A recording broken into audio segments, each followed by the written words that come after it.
Ada 3 hal. Kalau Anda mau berkelimpahan secara materi uang, ingat kita butuh buat memberi. Kenapa? Kita harus mimpi besar supaya bisa dibagi-bagi. Kenapa kalau mimpinya kecil, buat diri sendiri aja kurang. Mau kan jadi manfaat? 3 hal yang nggak boleh Anda pelit, kita pelit nggak boleh. Ini 3. Semakin kita pelit, semakin melarat, semakin sengsara. Yang pertama, ya, nggak boleh dihemat uang yang buat kesehatan diri. Apalagi pelit buat kesehatan diri. Semakin kita pelit sama kesehatan diri, semakin sengsara kehidupan kita dan keluarga. Buat kesehatan diri, termasuk kesehatan badan, tubuh, pikiran, dan hati batin. Ya, belajar, terus belajar. Itu juga bagian dari kesehatan jiwa dan pikiran kita, mental dan spiritual. Jangan pernah pelit buat badan, buat apa istilahnya, makanan apa, buat kesehatan. Jangan pernah pelit. Yang kedua, jangan hemat apalagi pelit uang yang buat orang tua kita.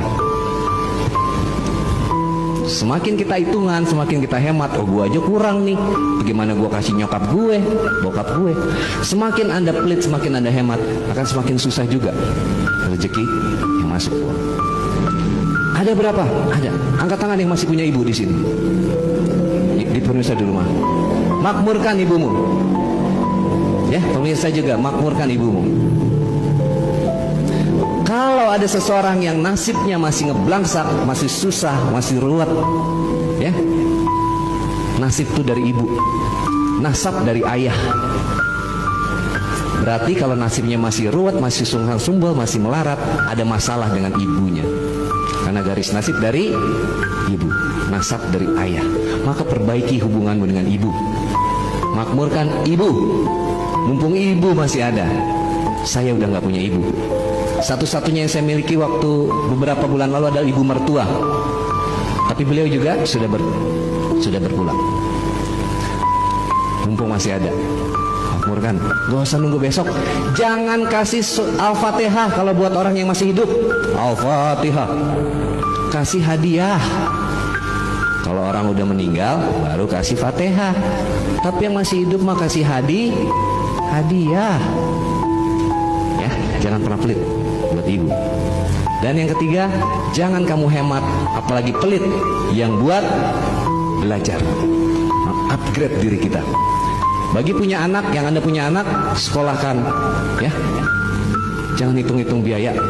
Insya Allah dapat. Bismillah, dapat. Dan buat diri kita yang udah nggak sekolah, tetap harus belajar. Ini yang namanya belajar. Ada seminar, ada workshop, ada juga training. Dan ketika belajar, itu investasi sebenarnya. Kita bukannya bayar, tapi investasi. Bang Windy, kenapa ilmu harus bayar? Saya ilmu nggak pernah saya jual belikan ilmu saya. Saya belasan tahun, puluhan tahun ilmu saya, ilmu barat dulu, baru balik ke ilmu timur kita di leluhur sini. Saya pelajari hipnosis, hipnoterapi, ya, neuroscience, mind power, kekuatan pikiran. Setelah saya rasa cukup, saya kembali ke timur. Bukan cukup belajarnya, lumayan, ya kan? Ya, saya kembali ke ilmu timur, berguru kemana-mana, sehingga saya ketemu dengan ayah guru. Alhamdulillah. Jadi teman-teman, ilmu itu nggak akan, yang kita bahasanya bukan kita beli, tapi kita investasi. Itu nggak akan pernah hilang. Maka bayaran saya bisa mahal, ya karena saya punya ilmunya. Tapi ilmu saya nggak pernah jual belikan. Kalau dibilang ilmu Bang Wendy mahal, enggak. Ya memang mahal, karena Anda mahal, Anda berharga. Setuju? Tapi bukan ilmu yang saya perjualbelikan. Ilmu itu adalah punya Allah, titipan Allah. Ilmu ini bekal saya di keabadian, yang saya tidak boleh kasih murah. Anda juga begitu. Kalau punya ilmu sesuatu, adalah ada 2 hal, ekspertis dan waktu. Ekspertis itu keahlian Anda. Anda bisa ahli di bidang ini, itu perjalanan puluhan tahun, betul.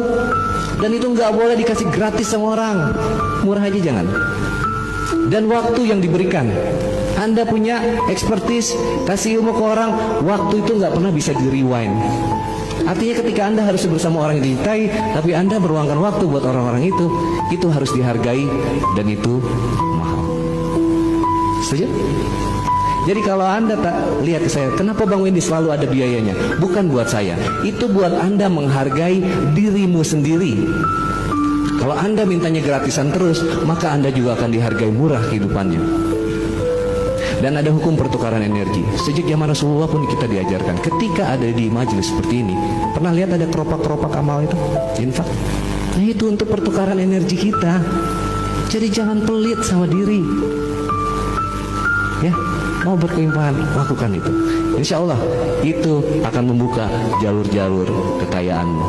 Kita wajib kaya, kita wajib memberi, biar bisa memberi kepada makin banyak orang.